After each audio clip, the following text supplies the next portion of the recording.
L'introduzione dell'obbligo del Green Pass agita alcune categorie economiche su tutti i ristoratori e gestori delle palestre che temono un forte calo della clientela.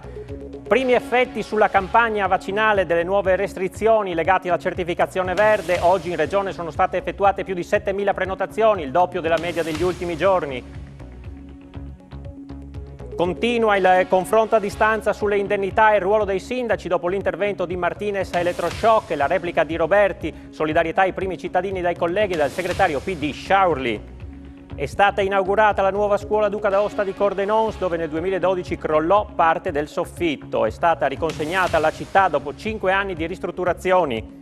Con l'accensione della fiamma sono ufficialmente cominciate le Olimpiadi di Tokyo 2020. Dopo il softball, le prime friulane a gareggiare saranno Mara Navarria domani e Chiara Cainero domenica.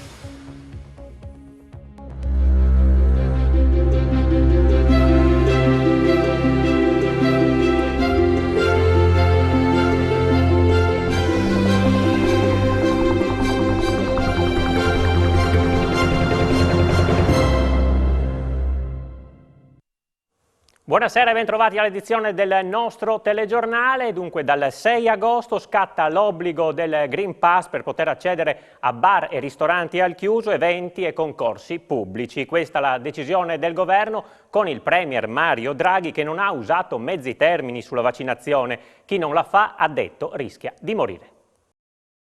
Green Pass obbligatorio, indipendentemente dal colore della regione, per consumare al banco, al ristorante, al tavolo e al chiuso, per accedere a piscine, palestre, praticare sport di squadra e centri benessere e poi per tutti i concorsi pubblici, gli eventi anche all'aperto come spettacoli, mostre, sagre, fiere, parchi divertimento e sale giochi. Oltre ai clienti sarà obbligatorio anche per i lavoratori di questi comparti. Il governo ha presentato il nuovo provvedimento che rende obbligatoria la certificazione dal 6 agosto per tutti i cittadini dai 12 anni in su. Saranno esentati solo i soggetti che hanno una idonea certificazione medica. Il documento si potrà ottenere già dopo la prima dose di vaccino e sarà valido 9 mesi. Questa la novità principale, dunque rispetto alle previsioni non sono state introdotte limitazioni sui trasporti e sulla scuola, ma potrebbero arrivare entro agosto. Si potrà anche effettuare un tampone e in questo senso si sta lavorando per avere delle riduzioni dei costi. Saranno i gestori a dover verificare la documentazione e in caso di mancato rispetto sono previste sanzioni anche pesanti con multe da 400 a 1.000 euro e alla terza lo stop all'attività per un periodo da 1 a 10 giorni. Sarà creato comunque un software che si limiterà a indicare la validità del QR code senza far vedere i dati sensibili. Novità anche per quanto riguarda le classificazioni dei colori. Per restare in bianco sarà necessario che l'incidenza settimanale dei contagi sia inferiore a 50 casi ogni 100.000 abitanti per 3 settimane consecutive. A questo dato si aggiunge quello dell'occupazione ospedaliera con un tasso di occupazione dell'area medica non superiore al 15% e al 10% delle terapie intensive. Sul tema vaccini e possibili polemiche, serafico il commento del premier Mario Draghi. L'appello a non vaccinarsi è un appello a morire, sostanzialmente. Non ti vaccini, ti ammali, muori. Oppure fai morire. Non ti vaccini, ti ammali, contagi, lui, lei, muore. Questo è. Senza vaccinazione non si deve chiudere tutto, di nuovo. E forte preoccupazione è emersa tra i ristoratori per l'introduzione dell'obbligo del Green Pass per accedere ai tavoli al chiuso. La categoria teme una perdita di clientela, in particolare per quanto riguarda le famiglie e le grandi comitive. Vediamo. Noi ristoratori siamo in stress in questa situazione. Questo noi l'accetteremo e saremo attenti a chiedere per il Green Pass all'interno. Per fortuna abbiamo anche all'esterno, quindi siamo tranquilli, siamo sereni. Faremo i sceriffi ma nel modo più adeguato. Chiederemo e sicuramente questa è un'opzione che tranquillizza più la gente, quindi credo sia una cosa positiva. Va bene qualsiasi misura purché non si chiuda. L'importante è quello, l'economia deve andare avanti e abbiamo sofferto tanto, stiamo ancora soffrendo.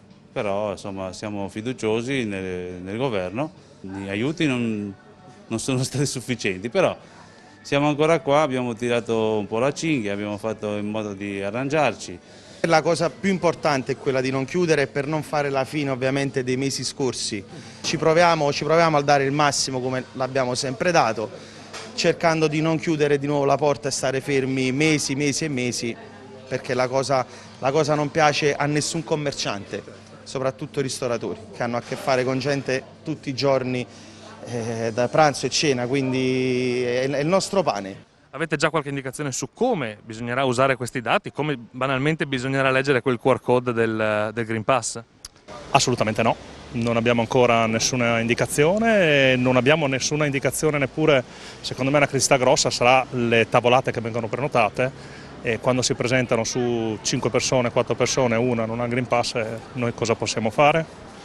Non sarà semplice, però ribadisco, per me purtroppo è una situazione necessaria, io non voglio ritrovarmi quest'inverno a dover chiudere o chiudere la sera, per cui sono disponibile a fare la mia parte, anche se sarà una parte sicuramente gravosa. E anche la FIPE Confcommercio esprime alcune perplessità per quanto riguarda la certificazione verde, soprattutto per i controlli che si dovranno fare all'interno dei locali. Il rischio concreto è che a favore della sicurezza si sacrifichino i clienti. Baristi e ristoratori sono molto preoccupati per l'obbligo del Green Pass e sottolineano come ancora una volta siano loro a pagare per primi. È un obbligo fortemente discriminante, perché ancora ci troviamo come categoria ad essere penalizzati, abbiamo già dato, stiamo dando e ci penalizzano ancora. Eravamo anche disposti ad avere questo tipo di onere, però chiedevamo che il Green Pass venisse esteso a tante altre attività commerciali, dai centri commerciali, dai supermercati. E poi il grosso aspetto discriminante, i posti che lavorano con le famiglie, che non vogliono far vaccinare i ragazzi, ovviamente non usciranno certo per andare a cena o andare in pizzeria. Le compagnie, se c'è qualcuno contrario alla vaccinazione, non usciranno certo per venire a cena. Confcommercio avrebbe preferito un vaccino obbligatorio a questo punto. Dubbi invece sul Green Pass ai titolari e dipendenti che lavorano in bar e ristoranti. Dovranno esibire o no il documento? Sì, potrebbe essere il paradosso che un cliente viene da me e mi dice ok, ti faccio vedere il mio Green Pass, ma per mia sicurezza e tutela tu in qualche maniera dovresti farmi vedere il tuo e quello dei tuoi lavoratori. Gli emendamenti mandati fuori dal governo ieri sera parlano di cliente, non parlano di lavoratore dipendente o gestore. E preoccupazioni non ci sono solo dal mondo della ristorazione, ma l'obbligo di Green Pass per accedere alle palestre dal 6 agosto getta nello sconforto anche i gestori delle attività di fitness che temono ulteriori addii dei clienti e chiedono chiarezza alle istituzioni su come comportarsi per controllare gli accessi. Un'ulteriore limitazione dopo aver già fatto sacrifici, essere rimasti chiusi mesi ed essersi adeguati a tutte le norme. Così il mondo delle palestre vive l'introduzione dell'obbligo di Green Pass per accedere all'attività fisica all'interno. Stiamo tornando punto a capo, restrizioni su restrizioni. Chi non ha il Green Pass, che magari ha anche fatto i vaccini e ancora non ce l'ha, non lo posso far entrare. Mi hai messo limitazioni su tutto, sui clienti, sulla capienza, sui disinfettanti, gel, sanificazione e siamo tornati punto a capo. Campionati europei aperti al mondo dove la gente si ammassava e nessuno è intervenuto. Senza dimenticare che i ristori sono stati molto limitati. Sarò monotono, ma lo Stato qua a livello economico non ci sta dando un aiuto. Cifre irrisorie per un'attività che è un anno quasi che è chiusa.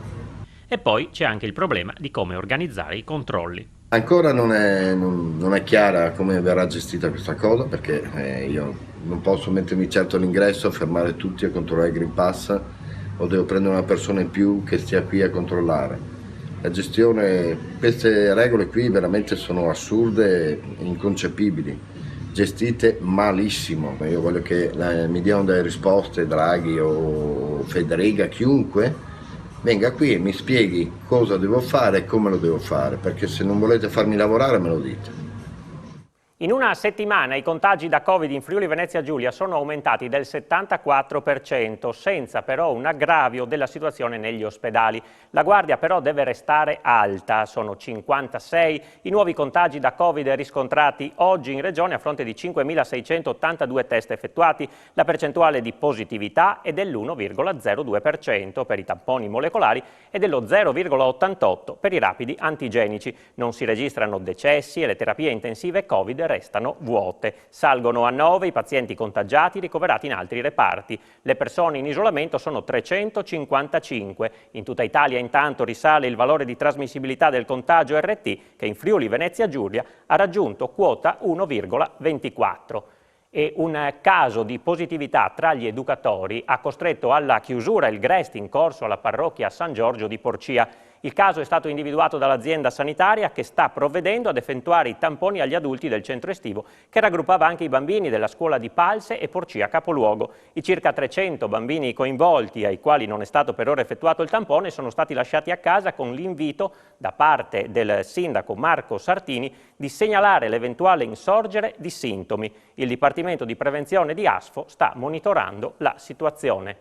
E passiamo alla cronaca. Avrebbe dovuto rimanere lontano dalla moglie e dalla figlia perché colpito da un provvedimento di divieto di avvicinamento ai luoghi da loro frequentati e dalla casa delle stesse vittime delle sue condotte da stalker. Invece un cittadino tunisino di 34 anni, residente nel capoluogo friulano, è stato sorpreso nei giorni scorsi poco lontano dalla moglie e dalla figlia, che hanno chiamato il 112 spaventate temendo per la loro incolumità. Sul posto sono intervenuti i carabinieri della stazione di Udine Est.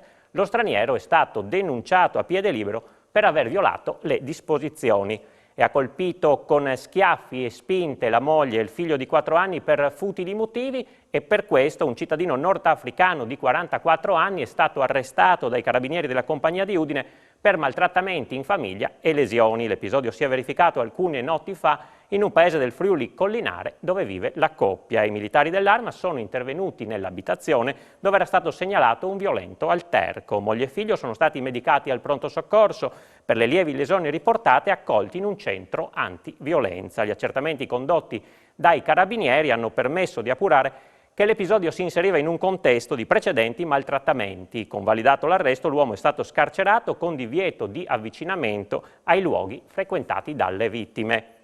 E versa in gravissime condizioni un uomo di 60 anni che attorno alle 18 di oggi è stato colpito da un infarto mentre si trovava nel campo di basket di San Gottardo nella zona di Via Cividale. A Udine immediato l'intervento dell'equipaggio di un'ambulanza inviata dalla Sores di Palmanova. L'uomo è stato rianimato sul posto e trasportato con la massima urgenza al pronto soccorso del Santa Maria della Misericordia di Udine. E nel primo pomeriggio di oggi si è verificato un incidente stradale a Cordenons dove un'auto si è rovesciata finendo nel fosso che costeggia la strada provinciale 1 in direzione del guado di Murlis. Il conducente era cosciente ma incastrato tra le lamiere ed è stato liberato con le pinze da soccorso dai vigili del fuoco di Pordenone che hanno tagliato la parte superiore dell'abitacolo. L'uomo quindi è stato preso in carico dai sanitari che lo hanno portato in ospedale. Le sue condizioni sono gravi. Sul posto anche i carabinieri di Cordenons. 2 infortuni sul lavoro si sono verificati nelle ultime ore in regione. A Udine, nella zona di Via Faedis, un operaio di 27 anni che stava eseguendo dei lavori in un cantiere edile è caduto da un'altezza di circa 4 metri, riportando la frattura di una gamba e un trauma alla schiena. Incidente anche in un'acciaieria di Trieste, dove un uomo si è tagliato con una lastra di metallo, rimanendo ferito a un braccio. E cambiamo argomento, la variazione di bilancio saranno in discussione la prossima settimana in Consiglio regionale. Il gruppo dei 5 Stelle ha presentato una serie di emendamenti che presenterà in aula.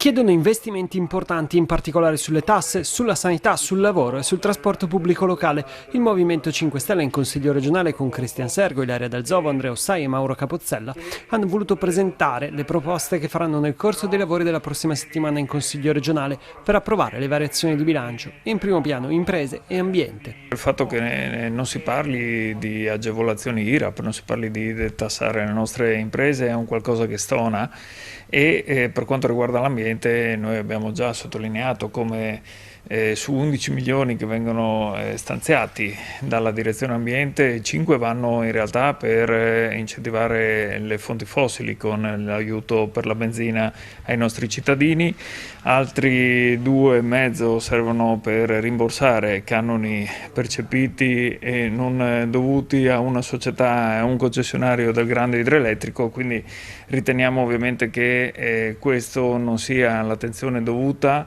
a un tema importante importante come quello della transizione ecologica. Dal Zovo ha posto l'accento sul trasporto pubblico locale da rendere gratuito per gli studenti e over 60, poi un contributo ai genitori soli. USAID di rivedere il sistema dell'emergenza con la creazione di 3 centrali e i 2,5 milioni da erogare ai comuni per la gestione delle spiagge libere. Capozzella ha parlato dei centri per l'impiego, luoghi da valorizzare senza accumullarsi per i risultati migliori della media italiana, alla luce anche del boom di richieste sul reddito di cittadinanza di questo periodo.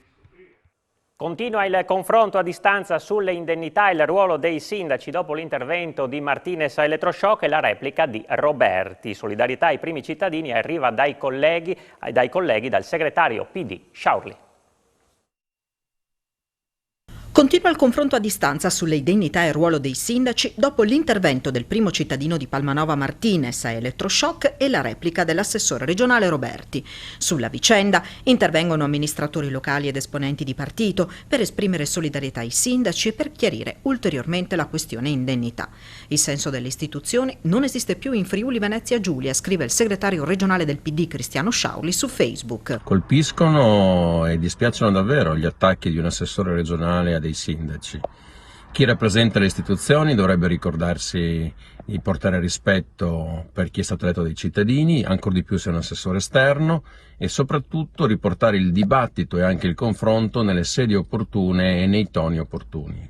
E io spero che ci possano essere delle scuse e soprattutto la volontà di riportare un clima di collaborazione all'interno del sistema delle autonomie locali, che ad oggi ha ancora moltissimi problemi e ancora moltissime criticità da affrontare e da risolvere. Chi attacca un sindaco li attacca tutti, dice Manuela Celotti, primo cittadino di Treppogrande. Io credo che sia un sacrosanto diritto e anche un dovere dei sindaci approfondire le questioni ed esprimere quella che è la propria posizione. E non è ammissibile che un assessore regionale non risponda nel merito e nei contenuti, ma attraverso attacchi personali a delle persone che comunque rappresentano delle istituzioni. E quando si colpisce un sindaco in quel modo li si colpisce tutti. Le indennità per legge andrebbero adeguate all'inflazione ogni 3 anni, precisa il primo cittadino di Trivignano Udinese Roberto Fedele. L'ultima amministrazione regionale che adeguò nel 2005 appunto le indennità di carica degli amministratori locali, quindi degli assessori e dei sindaci, fu l'amministrazione Illy. La legge regionale infatti prevedeva che ogni 3 anni, proprio per adeguare all'inflazione programmata questi emolumenti, bisognava intervenire e quindi fin dai primi anni 2000 questo ovviamente non è stato fatto. Chiaramente queste indennità per chi come il sottoscritto ovviamente lavora e per fortuna che lavora vengono ridotte di 1/5. Se poi togliamo la tassazione che si aggira intorno al 48%, tutto compreso ovviamente, parliamo di indennità che ovviamente fanno quasi imbarazzo. È stata inaugurata oggi la nuova scuola Duca d'Aosta a Cordenons, chiusa da 5 anni per ristrutturazione dopo che nel 2012 cadde una parte del soffitto. Il plesso riaprirà a settembre con 14 aule rinnovate. Dopo quasi 5 anni di chiusura, la scuola Duca d'Aosta di Cordenons torna operativa. Il nuovo plesso è stato inaugurato. Dopo i lavori di ristrutturazione, nella notte tra l'11 e il 12 settembre 2012, un'ampia porzione di soffitto cedette, fortunatamente senza conseguenze per le persone. Presente anche il governatore, Massimiliano Fedriga, che ha sottolineato l'importanza della sicurezza nelle scuole. La riapertura di oggi è stata celebrata con il taglio del nastro, alla presenza, tra gli altri, dell'assessore regionale alle infrastrutture e territorio Graziano Pissimenti e del sindaco Andrea Delle Vedove e di numerosi genitori che a suo tempo si erano costituiti in un comitato a difesa del plesso scolastico. Fin dalla prima inaugurazione, avvenuta nel 1911, la Duca d'Aosta, come racconta una mostra fotografica allestita nei rinnovati locali e curata da Raffaele Cadamuro, che ha firmato anche una pubblicazione sull'edificio, si compone di 14 aule. A settembre riaprirà con 10 classi, ma nell'intenzione dell'amministrazione comunale la scuola diventerà anche un polo di riferimento culturale nel cuore del centro storico. Il comune di Pordenone è risultato tra i soggetti vincitori di un bando per la riqualificazione urbana del Ministero delle Infrastrutture. L'amministrazione comunale assieme all'Ater aveva presentato 2 macro progetti che verranno entrambi finanziati per un totale di 25.800.000 euro. Gli interventi di riqualificazione riguarderanno la qualità dell'abitare e permetteranno di recuperare edifici e immobili della città abbandonati da decenni.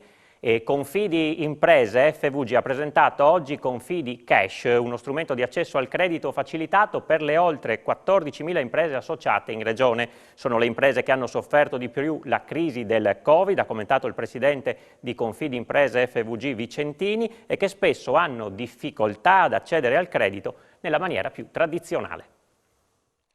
Finanziamenti fino a 50.000 euro di massimo, 5 anni, rimborsi mensili e tasso fisso. Sono alcune delle caratteristiche di Confidi Cash, il nuovo strumento di finanziamento diretto da Confidi Imprese FVG, rivolto alle imprese e ai liberi professionisti della regione.